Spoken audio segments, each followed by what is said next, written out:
Hey everyone, hope your day's going well. We are back with another reaction, and I am in the Beatles algorithm right now because I'm checking out a lot of their music and also some of their interviews or some of the behind the scenes or mini documentaries. So now I get recommended so many Beatles things, and I constantly find myself wanting to click on it, but I saved it for here. We got I think, a compilation of interviews, funny interviews. So let's see what the Fab Four has in store for us today. Who are you? Eric. Eric? It's not for me, it's for Paul. I'm doing Eric, here is the American public. I'm John. You're John. Yeah. I thought, what is he doing? Oh. Oh man, maybe early days, you could say like, all right, man, I didn't know, but like now in hindsight, such an iconic figure. Hey, Eric. American public. I'm John. You're John. It's only a joke. Yes, well, John, here is the American public. 40 million American viewers. It only looks like one man to me. Staring you right in the face. Oh, it's the cameraman. He said you had unresolved leading tones, a false modal frame, ending up as a plain diaphragm. George from here, man, he is almost looking like Leonard Nimoy a little bit, and as Spock, that haircut and those eyebrows, man. He's got like Leonard Nimoy look-alike over here, or the other way around. Ending up as a plain diatonic. What would you say to that? Well, we're going to see a doctor about that. In a recent article, Time Yeah, magazine put humor, down man. pop music, and they referred to Day Tripper as being about a prostitute, and Norwegian Wood as being about a lesbian. Now, I just I haven't wanted to heard know those songs yet. what your intent was when you wrote it, and what your feeling is about the Time magazine criticism of the music that is being written today. We were just trying to write songs about prostitutes and lesbians, that's all. What kind of girls do you prefer? My wife. Your wife. What kind of girl is she? She's a nice girl. What kind of girl do you like? John's wife. John's wife. Tony knows. That's a clown. Nobody likes a smart guy. But the Beatle movement's going over. Yeah, Bob, you can even be a Beatle booster, folks. Yeah. 50 I must cents. tell you, by the way, that Detroit University have got to stamp out the Beatle movement. No. Yeah, We've we got heard to about You heard about that? Detroit. They think your haircuts are un-American. Well, it was very observant of them, because we aren't American, actually. Hey. True. I do. I'm starting to know like the haircut was like almost a form of rebellion after. I guess parents didn't like it, and that's usually the case with new stuff coming on, and then kids are gonna get that haircut. How do you go get a haircut if your parents don't want to, though? You go by yourself. It's depending on what age, really, right? So there's a certain age you go to the barber with your parents, and then afterwards you go by yourself, I guess. If you're a teenager, I guess you could do it yourself. Or at least go there yourself, maybe have a friend do it. Let me know. Who of you had the Beatles haircut? Mystery tour. I'm more of a fan of this type of haircut here. Yeah, we're only George ever going has. to be cartoons forever because they really put us off those. It's a new career piece. No good dance critics. Well, when we said you'd just written it, have you in fact just done it? Did you do it a long time ago? It's been a long time. Long time. How long? About 40 years or so, I think. Come off it. How long ago did you write It's a it? couple of years, some of it's old, some of it's new, something borrowed, something brown. Hey. Okay, what's your favorite song? Like Christmas. Yeah, and God Rule the Wencel's Kingdom. That's another one of my favorites. Did you say White Christmas? Yeah. It's a good song. Not in rock and roll. Christmas. Oh, yeah, it is, yeah. Yeah, it is. You've heard it. Hey. God bless you, Mum. Thank you, Dad. Yeah, it's rock and roll. I mean, it's not rock and roll, what is? Welcome to a young author from Liverpool. In fact, you are the first author from Liverpool I've ever seen. Great. But your first book sold in 350,000 copies and came out this year. Is that right? That's right. That's right.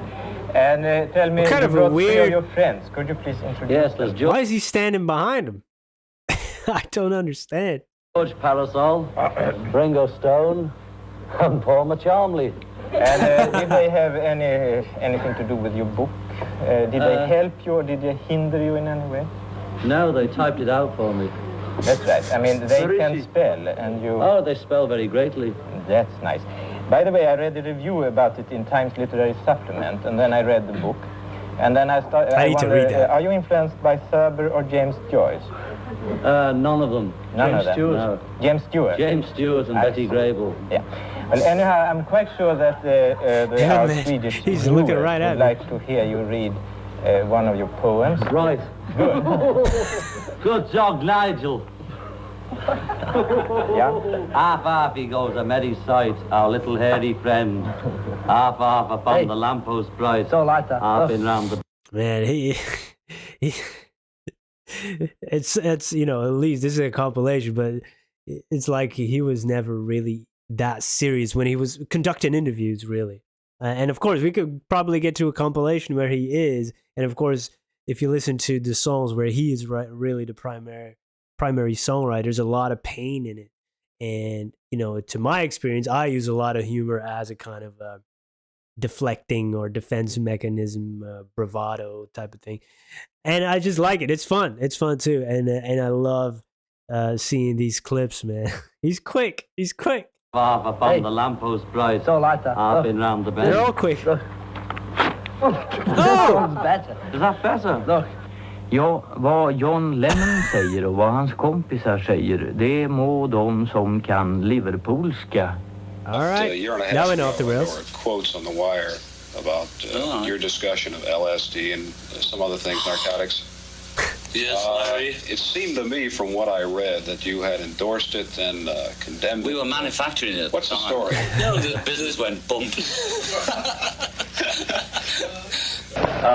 Ringo, Well, sometimes the questions, you know, I get it sometimes when you deflect and make a mockery out of it, because sometimes the questions are really like, dude, really?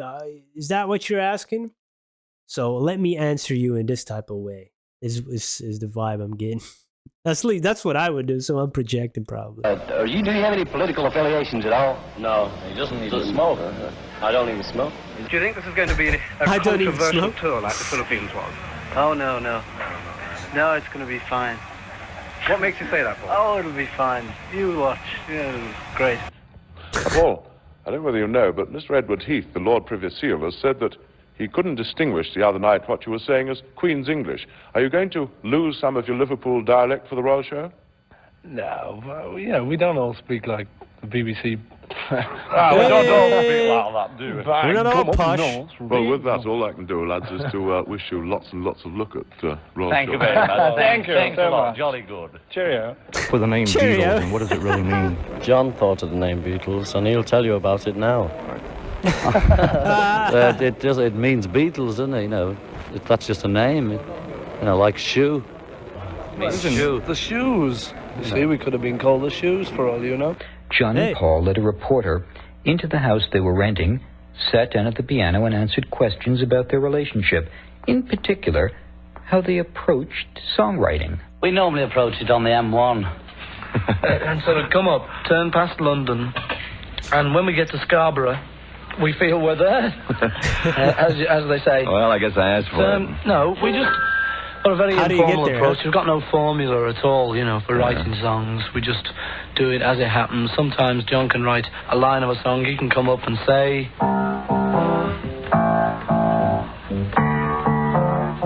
Things like that. He could say that. He could just say that. He could just say that to me, and I could say, "No, John." And often I disagree with Paul and say, "This has been done so many times, it's killed it." But then sometimes, we have a real row, and I say, "Listen here, John. I don't think that's right." But it depends, Sometimes there's a line that he does, and then I do a line. Or sometimes John can write a whole song. Yeah. Oh, if you take that out of context, well, sometimes he does a line, then I'll do a line. Okay, now it's a party. It's a songwriting party. I love that organic songwriting process. In Get Back, you see a little bit of that, at work. Just right in front of you. And the most important thing he said there was there's really no formula to it. And a lot of music, especially nowadays, feels so formulaic. Not only in music, other writing books and movies. You just know when they use that type of template to get retention, to hook people in, to get to go viral. Parts in it. No lasting staying power. Just the quick buck, really. Damn, no formula to it. That's important right there. Line That's it. that he does, and then I do a line, or sometimes John can write a whole song. Yes, he's a wonder when he gets going. Sometimes I can even do that. Is Ringo your real name, or is it a nickname? It's a nickname. What's your real name? Richard. Richard. How did the Ringo come about? Because I wear 4 rings. Wow. Fair enough, yes. That's very clever. Let me ask you quickly, if I'm not called Ringo. No, I can see that. I hope the camera can. It's called Hando. Is Ringo going to continue acting? Hando. There's a possibility that he would be an actor if he dropped out of the Beatles. The possibility wouldn't be as well. John, being a little older than you for good-looking gentlemen, just a little older, as a matter of fact, I will remember the launching of Frank Sinatra and Johnny Ray and Elvis Presley, and yes, Sometimes I'd have it cut and sometimes let it grow like a lunatic. But it's I've had it off and on for 5 years. Yeah, you should have seen it off. They go for the Elvis Presley type of stuff, do they? I mean, they go for the old rock and roll stuff? I think so, yeah, a bit more. It depended really who was in. Depended upon who was in. I can't speak. You think speaking French so much, you say? What? Je me lève cette heure. Yeah. You brushed up your French, have you? No, kidding, I can't speak a word of it. You still can't speak a word? No. John's very good. Je me lève. Je bonsoir and all that sort of stuff. He's very good. Just there's lots of things, we just got a friend of ours who's in electronics. Oh, yeah? I'll tell you about this chap, who's called Alex. And he's great, he's a Greek fella. And he's invented incredible things, you see. So that'll be big. Well, are the days of the Beatles on stage over? Well, they've been over for the last 2 years because we've been on land. But you never know, do you? With all these incredible electronics, we might come flying over New York playing one day. Does the continuous living and working together impose any temperamental stress upon you? No, actually, it's quite lucky because we've been together now for 40 years. The songs like "And I Love Her," "If I Fell," "Michelle Yesterday," the more Winston type songs. Do you find yourselves able to write in this mood at a particular time of day or night? Are you nighttime writers or? You'll have to excuse the dog, listeners, but he doesn't know we're on the radio. How old is this dog? 7 weeks, actually. 7 weeks, so it doesn't really understand about the BBC yet. What type of dog is it? Old English sheepdog. It will be eventually. A young English At the sheepdog. moment, it's a spaniel. One more question. Where the hairdos come from? Where's the originality? Scalp. In those days. These questions, Your language is going to be pretty good, obviously. This thing about Ted, he's saying that he couldn't distinguish. I can't understand the Ted. Queen's English. I can't understand Teddy saying that at all, really. I'm not going to vote for Ted. John, there's a rumour in the news of the Beatles paper that you might be leaving the group. Rubbish. I'm Absolute contracted. Been trying to get out for years. You've been writing some poetry. What paper? A paper called The News of the Beatles. Never heard of it. Do you want to see it? No. Must be American. I've got it in my pocket. You want to see It's it? American. They can stick it. No, it's an English one. You're writing some more poetry. Can we have a look at it, please? Sure. Yes. Hang on to that. Okay. You're going to look at it now? Yeah. Well, good evening, viewers, and welcome to an interview with John McGregor. That's not a Thanks, poetry, John. is it? It is. News of the Beatles. Indeed, you buy cheap papers. There you are. You get cheap stories. Oh, hey, a great shot thrown out there at the end. You can see sometimes, like you get annoyed by some of these questions. Oh man, I couldn't deal with that, man. I would have a little bite as well, a little bit of sting there. I love it when people don't really sugarcoat anything. Don't pull punches and just, let them have it. We're sparring partners here. And like I watched a little bit of the press conference of Bob Dylan as well. and some of those questions too, like, and he's giving that same attitude back to them, so you get what you throw out there. It's kind of like a karma thing, I guess. Love their humor, sometimes a little bit dry, very standard Queen's English, which I can't speak, but really enjoy this video. Looking forward to more of the Beatles. Thank you for joining me. Have a wonderful day. Goodbye.